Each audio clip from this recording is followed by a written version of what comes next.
There it is, 3 pallets going to Fife, Washington, and then it'll go on up to Anchorage. So we'll get closed up and get our paperwork and get.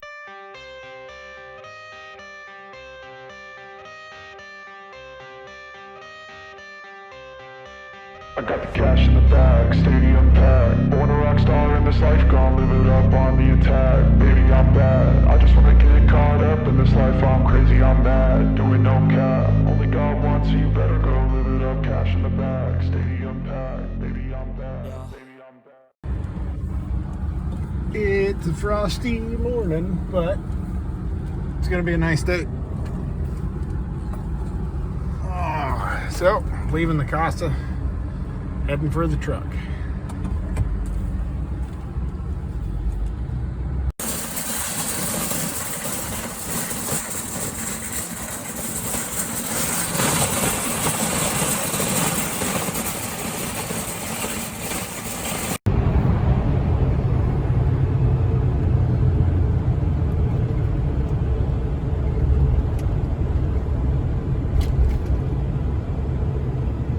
.22 degrees, kind of a busy morning around here. We're through the worst of it. Didn't make you suffer through the footage of traffic. But headed to the truck.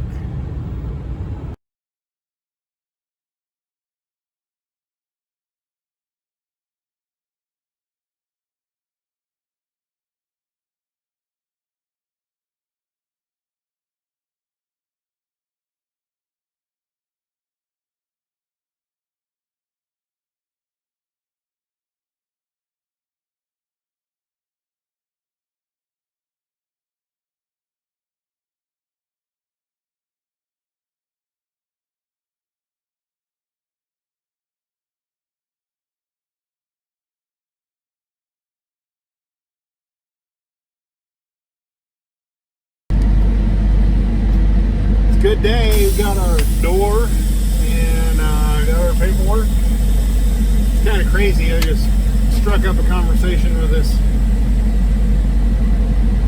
guy I see around a lot, and 2 other guys came in, and one of them was another pilot, so had some experience in Alaska like me. So we had a good little reminiscing session.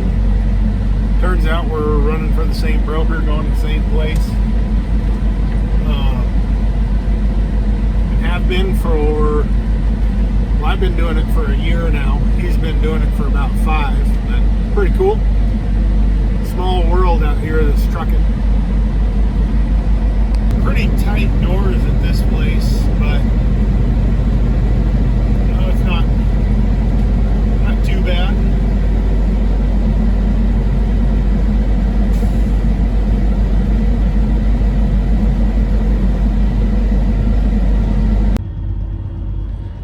So we're at the door waiting to get loaded. Just as far as what we're doing today, it's a trip over to the Seattle area. Where I'm going is 560 miles if I take 84 to 5. Got to look at the weather and see what Snoqualmie's doing. If Snoqualmie's good, it's a little less than that. But even if you run around the Horn into Portland and then go up, it's 560 miles. So that puts us at 402 per mile on this run. So it's a pretty good run. It's paying, I try not to be spoiled about it, because we had January was an incredible month. So it's we're running at 5, 6, 10 bucks a mile. So they tell you $2,300 or whatever, and you're like, God dang, that's way less than what we've been running it for, but it's still highly profitable, so it's still a good run. And we're gonna do it. There it is, 3 pallets going to Fife, Washington, and then it'll go on up to Anchorage.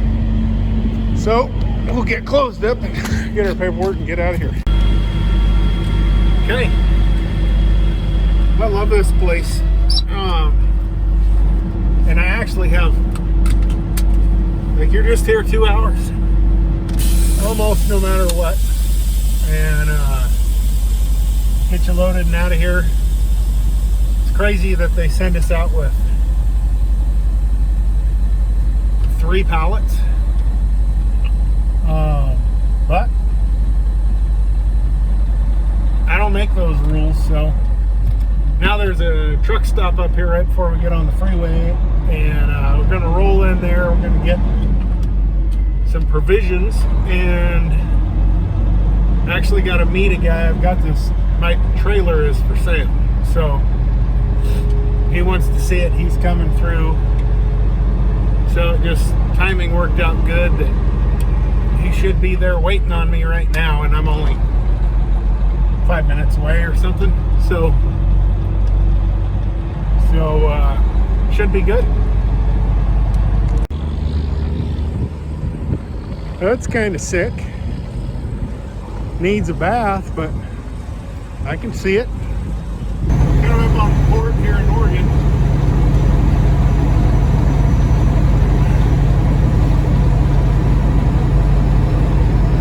Yeah, when we were leaving there, I had this guy wanting to look at my trailer, which is for sale, so stopped in and may have made a deal on the trailer.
up on Cabbage. We're approaching the summit of the Blues now.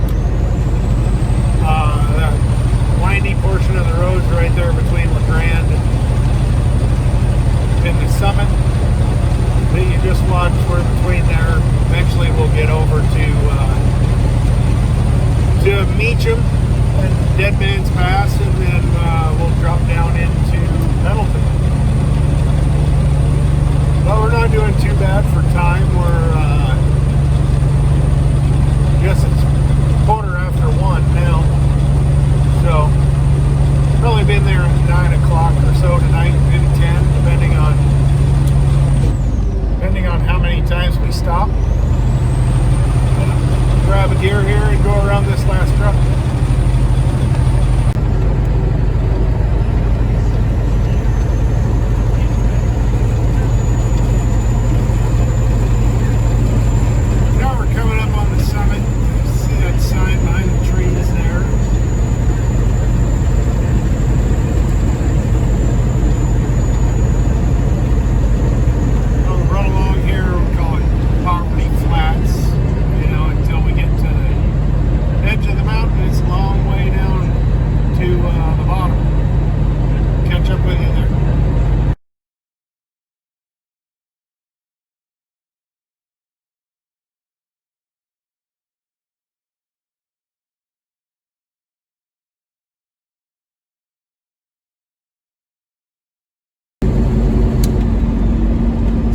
Coming into the steep section, you got to be set up before you get here, but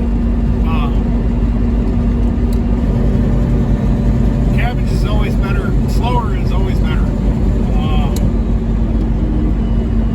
There's new technology in these trucks. Guys run a lot faster than you can in these older ones, but I'm geared down probably even more than I need to be. But I mean, you can hear I'm only hitting my jakes when I need to. Yeah, you just take it easy and pay attention.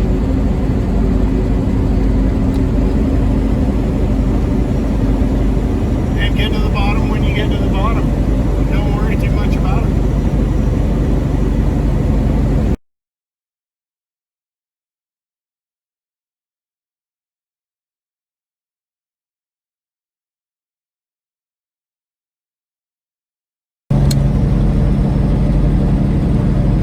So, I'm probably the last guy that needs to be giving anybody advice on how to drive a truck, but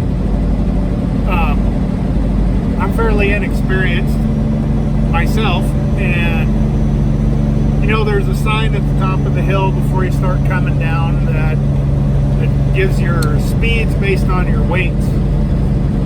And I'm running 35 down the hill right now because I'm so light. And that's maybe 5 or 10 miles an hour slower than what even the sign recommends. But to Detroit, my jakes aren't the, you know, not the greatest thing. But then got guys like that flying by you. You know, I think it's just their equipment is newer, works better. I don't know, but slower is better. I already said that, and then I just let my RPM get down to about 1,300, and then I shut a stage or two of my jakes off, let it climb back up to 1,500. You know, and that swing in speed is like 4 or 5 miles an hour maybe. And when it gets up to 1,500 on the tack, then I hit it again and back my RPMs down a couple hundred, and then do it all over again. You know, there's places on the hill where you got to run them the whole time, and there's places where you don't have to run them at all. It's just the way it is. But just being patient. I have to pay for my brakes. That's one of the main reasons why I go that slow. I'm the one footing the bill for all that. So, and I don't know why, but it's an old trick. Your engine fan makes your jakes work better, but it does. Don't ask me to explain it, other than maybe drag on the engine, but that's it.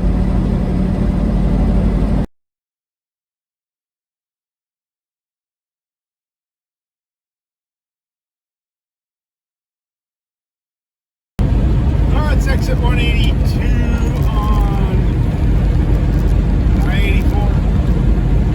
Going to the space age for fuel. Down to about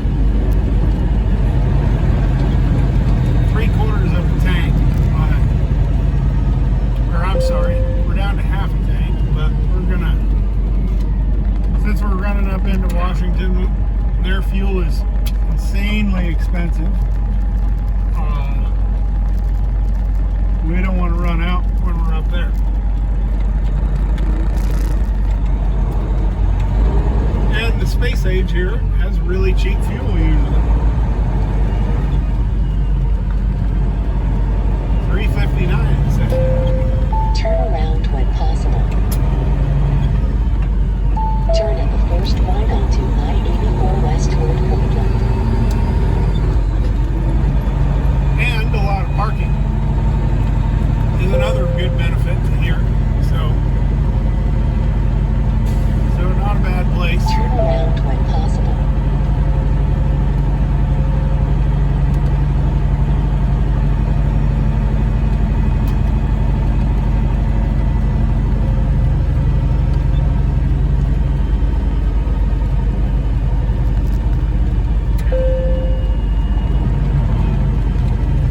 Turn around when possible.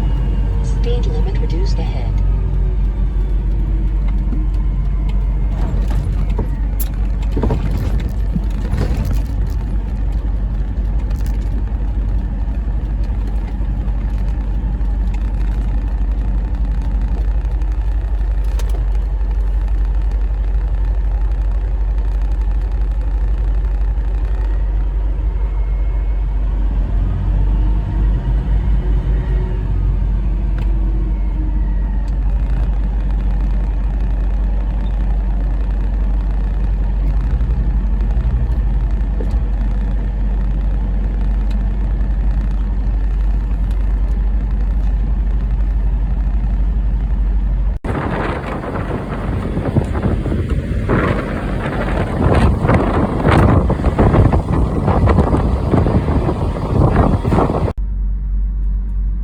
So took on 119 gallons, 359, and wow, 4.8. Massive headwinds up here, I'll tell you that. All right, so 118 gallons of fuel. I didn't turn my GPS on until I was like 3/4 of the way here because I run it all the time, and I think that's the discrepancy in my fuel mileage because we're off more than a gallon. So that has to be it. But updated those paper logs. Got a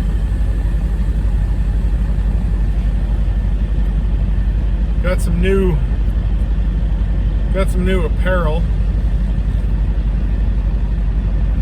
I love it. Could not buy that. Anyway, it's like we're getting there about 9:30 tonight. It's 3:30 now, so off we go. So we made it. It's 9:07, so 564 miles so far. I'm like a mile from the place. Burned that out, the light on my tack, so I just pulled into a gas station here and got some of these. But it's time to go park, and this is my favorite place to park here. It's kind of a rough neighborhood, but like there's really like a skanky Mexican place, and it's so good. But there's only 4 or 5 or 10 truck spots, and it's, you know, we're right by the port of Tacoma, so it's hard to find a place to park around here. So you gotta go to the I'll just park at the gate. That's what I normally do. It's a little bit safer neighborhood, and it's what I do when this is full. I'm not trying to eat Mexican food, but anyway, yeah, that's it. So we're almost there.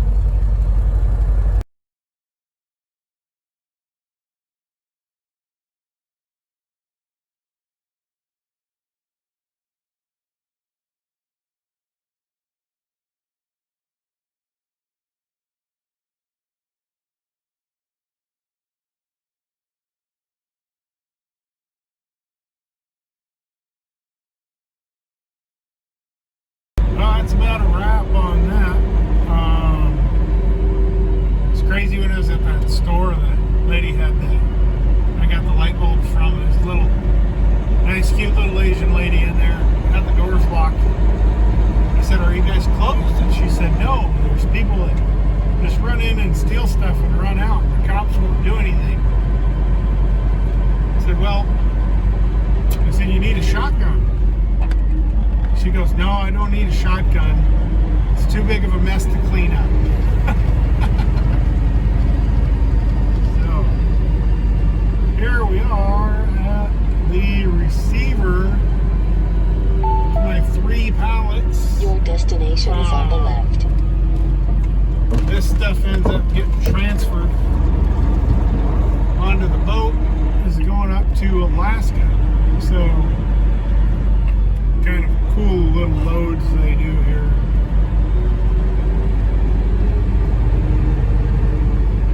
So I'm gonna get this sucker parked and have some dinner and call it a night. Dinner of champions. You it just gets like 5 minutes. Poke a couple holes in the bag, tear the bag open it up, and it's pretty good. Pretty good dinner. I threw it in there when I stopped at the gas station so it'd be nice and warm and I wouldn't have to wait when I got here. So it's time to eat dinner. They just got all checked in on our door, Fife, Washington.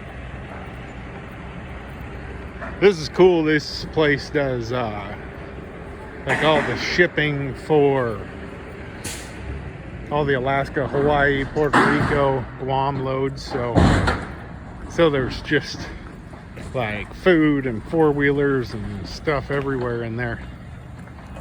But we'll see how long. It looks like they're already unloading me. So that's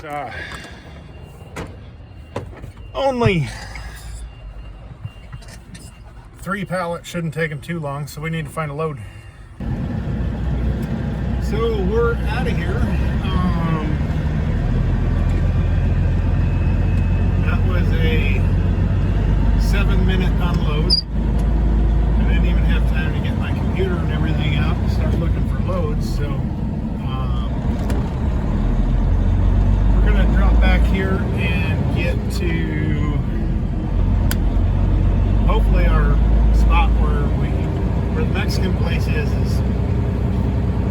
got a place to park and try to find a load. Maybe refresh a little bit and see where we're going.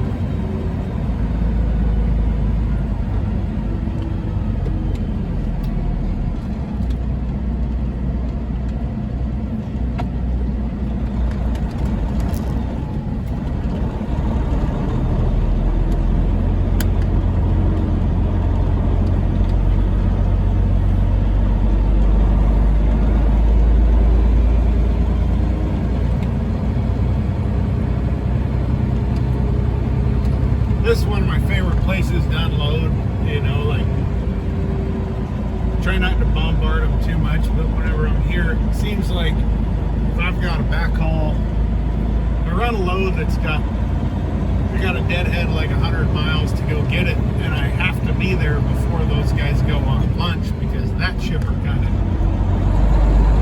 if you're not there before they go to lunch, you're going to sit there till like 3 or 4 o'clock in the afternoon, so you can run in and give one of those forklift drivers $20 and they'll have you unloaded so fast.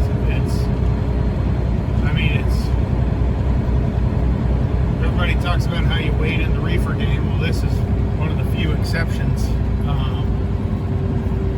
where you can just run in, get unloaded, you know, get there. A lot of times I'll show up with like a noon appointment. I'll be here 6 in the morning, and they'll just yank it right off of me and send me on my way. Be on the road again by 8 a.m. You know, so that's a pretty good deal. But now it's late enough that we're in Seattle traffic. So it's 9:10, and so we're gonna go park and figure out where we're going.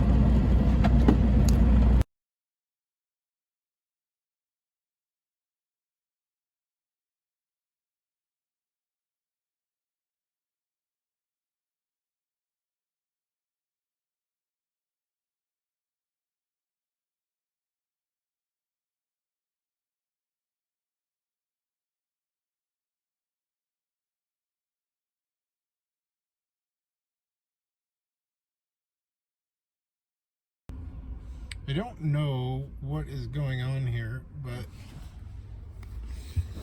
usually when we look at these, you've got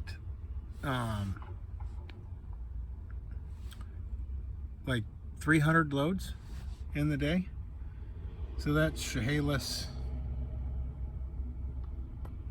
Portland has 41 loads. That's usually around 250. I threw Pasco in there. That's a long way from me, just to see what was going on. They have 41. Or 29, I guess now.